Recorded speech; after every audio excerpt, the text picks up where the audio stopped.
So here we have a stage 3 Bluetooth do-it-yourself kit from Zleds, and I gotta say, man, the packaging and everything looks amazing. It looks on point. And I wasn't gonna do this, I was just gonna ship him my light so he could do it, but I thought to myself, you know what, I'm just gonna show you guys that it can be done by someone that has never ever done anything like this before. So here I am, I'm gonna attempt to do this. And the wiring looks pretty easy. It's plug and play, so it's just those wires right there. And there's also this piece that goes directly to the OEM bulb housing. I'll show you guys how I set everything up once everything is done, of course. But yeah, the kit looks amazing, well constructed. So for this installation, you will need some sort of RTV adhesive, and in this situation I'm using the Permatex one, and hopefully it works well. So what you use this for is you put a little dab on the center of the LED panels and you glue them onto the lenses themselves, so that way it gets a cleaner look and a cleaner centered look, I guess you could say. And you also need some butyl. I ordered some from Morimoto, it still hasn't arrived. I ordered a black butyl, and then I ordered the gray one for the lights themselves. The black one is for the actual tail light to the car installation, and you guys will see what I'm talking about with that as well. So with that being said, let's go ahead and get this install on the road. So the first step is removing the tail lights, and we will have to warm them up with the heat gun for about 15 minutes on the low setting, and that is because it has butyl around the lights connecting to the vehicle, so that way the water or moisture does not get in there.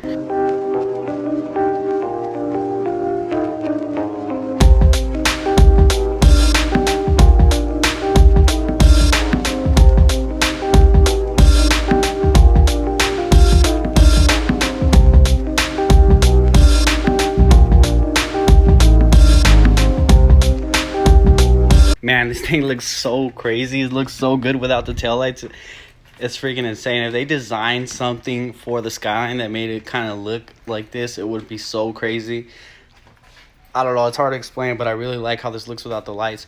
And I was thinking about ordering some clear lights and then gluing the actual LED panels to the clear lights so you can see the black LED panels. I don't know, I think that looks sick, so I might just go ahead and do that down the road, but I think that's a little too much to do. A little too much work, but I guess I'll see down the road if I do that. Also, the butyl was really hard to remove in the beginning, but I mean, it's time consuming, but it'll be worth it at the end. So that way, you know, you get a nice clean seal once you add the new butyl. Also, you got to remember, you got to clean it from the tail light side as well. It was a pain, but it's going to be well worth it at the end of the day. Tail lights are in the oven. I have it set at 225 degrees Fahrenheit and 15 minutes. Once the 15 minutes is up, turn it off, pull one of the tail lights off, pull the lenses off, and pull the other one out once I'm done with that one, just so the other one doesn't cool down. And they should be good to go. So let's go ahead and do it. All right, tail lights are out of the oven. Well, I should say lenses are off of the tail lights, and I kind of broke one of them. I still need to remove the glue. I'm using the mineral spirits to remove the lower portions of the glue. The thick parts of the glue are hard to remove, but you just got to take your time and do it if you wanted to sit right. I mean, I could have easily just warmed them up and put it back in there, which you can do, and not go that route.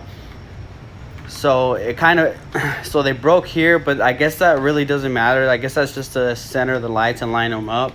I'm gonna try to glue it back together, but I mean, even if I don't, the water's still not gonna get in there because it's not fully connected to the lenses themselves. And I cracked this one, so this one for sure I'm gonna have to glue and then seal with some sort of silicone so that I can make sure that the water really doesn't get in there, or else I will be screwed and the LEDs will fry. All right, so the way you line these up is, well, first of all, that's how much glue I put on there. So once I press it down, it'll spread out. So you see these lines right here as 1, 2, 3, 4, 5, 6 lines that go in a circle.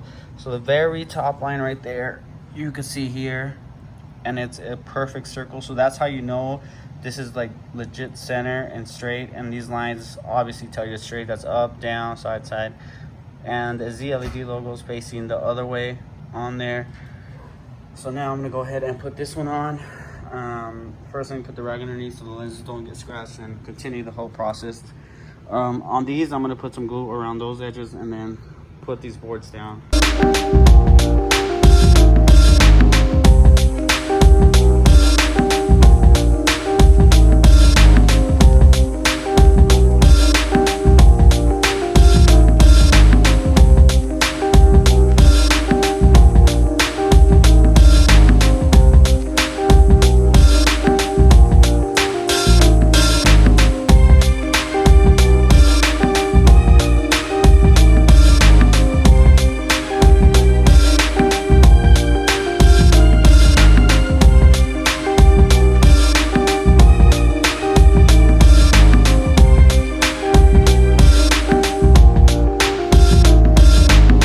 Alright, so it's been about an hour since I put the glue on, and they're dry to the touch. I could pull it and maybe it won't come off, but I'm not going to risk it. I'm going to let it sit for 24 hours just so it's safe for me to handle and put back in the oven and put them back onto the taillights.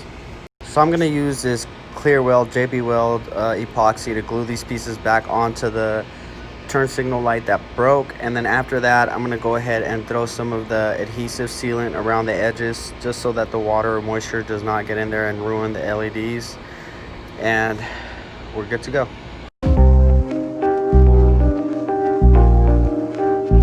So it's been 24 hours and I once again forgot to record. I ended up putting a thin piece of the butyl around the inserts of the lights and around the turn signal lights as well.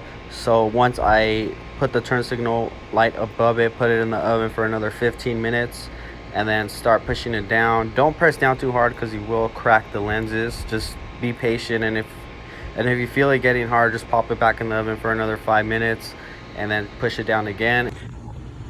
Also, this is the one that was cracked and it looks like it sealed up pretty good. We shouldn't have any issues with that, but just to triple check before I go ahead and throw this on there, I am going to put some silicone around this one only. That way I'm 100% sure that water does not get in there. So now I got to put some retro rubber, also known as butyl, or butyl, also known as retro rubber, however you want to put it. But I put some around the tail light itself, and this one I did not make it thin. I just put it how it came around the tail light, cut it with some scissors. So I cut this little piece of butyl out right here, and that I'm going to go ahead and put around the screw inserts just to triple check that water does not get into the cabin, or into the trunk area I should say.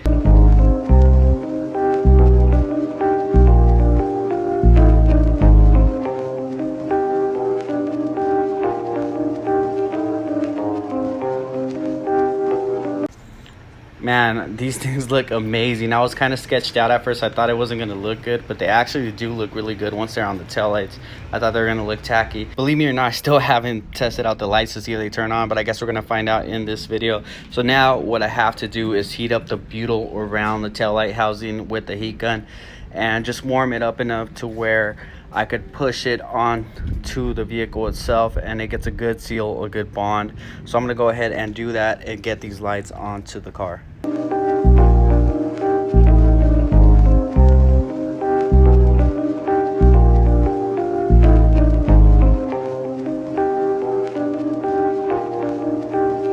So since I went with LED turn signals, you will get a thing called hyper flash where the turn signal will flicker super fast. So I got this relay to fix that problem instead of the load resistors. The load resistors get too hot and I don't want anything burning up in my trunk, so I ended up getting the relay.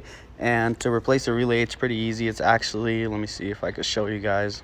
Let me see if I could show you guys from here. It's that one right there. I'll show you guys once I pull it out as well. So this new relay doesn't have any attachments for the bracket, so it'll just have to be hanging there instead of bolted down.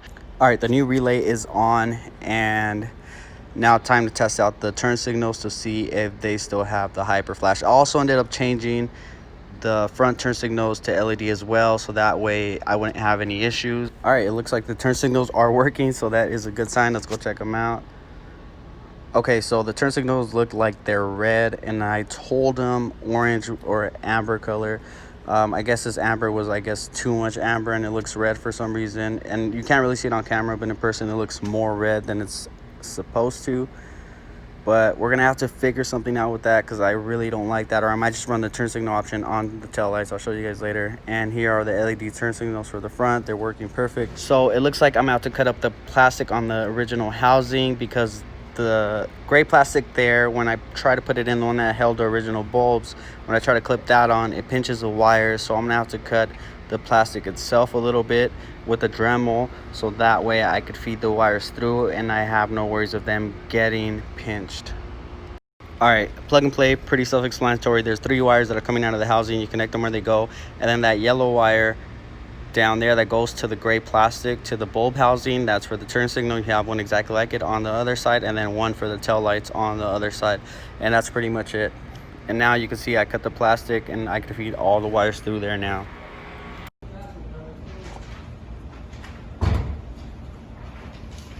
Man, these lights look insane. And when you guys just saw there was the startup lights, which when you turn on your lights, this is what comes up. And it's pretty crazy the options they have. They have like 6 options of this setting right here. And these lights are actually bright now, so people are going to be able to see when I brake. These are the running lights right here. They have like 16 options, so I'm just gonna flip it up so you guys can see exactly what it comes with. And I'm gonna put a screen recording on the corner so you guys can see exactly what I'm doing and how the app works and runs. So these are the settings for the running lights, and these are the brake light options that they have here. And this right here is the main reason I got these tail lights, is because of the ring around the lights itself. I think that just makes it look freaking sick, and it just completes the tail lights of the car. I just like that whole design that ZLEDs came up with, and the different options. If I ever get bored of that, I just really like it, and they're bright, so that's a big plus. And these right here are the turn signals, and on camera they look orange, but in person they look red as the tail lights. So I'm gonna have to try to fix that, maybe with some tint or something, try to get the tone more orange at least. It's probably not gonna work because they are LEDs. And with that being said, the lights look amazing. Thank you guys so much for watching. Once again, Ed Range. Peace.